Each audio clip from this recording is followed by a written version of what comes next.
וואלה, זה אוריאל, הוא ערום, ופה יש את המשטרה שיאסוף אותו, כי הוא אין לו בית, וזה הפתרון היחיד שלו,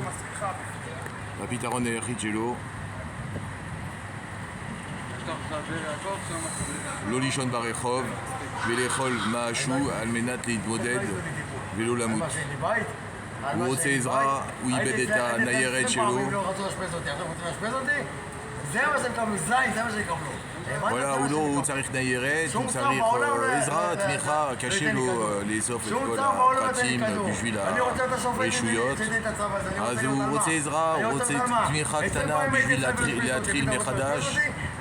אז תעזרו לו אולי ברשתות קודם כל, ועד שהממשלה יתעורר קצת על החלשים, ובעזרת השם, השם ייתן לנו זכות לעזור לו. והמשטרה, בואו, אני לא אחכה עד הסוף, אבל אתם יודעים מה יקרה. אבל בעזרת השם, וואלה, הוא צועק קצת, הוא צועק הרבה. בואו, זה משחקי כוח. אני מבין שהמשטרה הבעיה, אז אני צריך לשאול אצל המשטרה, אני צריך לשאול. בבית של המשטרה נשאל. מזמינים אתכם כל הזמן, אני אבוא אליכם.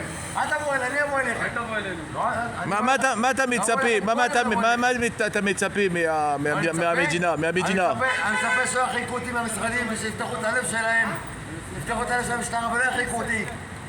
ושיטפלו ברווחה, בעובדות סוציאליות שם, שלא לעשות את העבודה שלהם. אתה לא מחפש משהו גדול. אני מחפש תמיכה.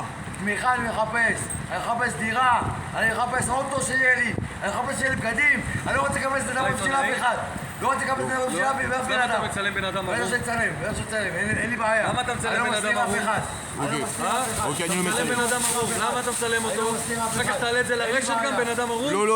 לא. ככה אתה מבייש בן אדם באינטרנט? לא, זה הוא ביקש. אתה לא מתבייש לעצמך? בן אדם ערום אתה מעלה לאינטרנט?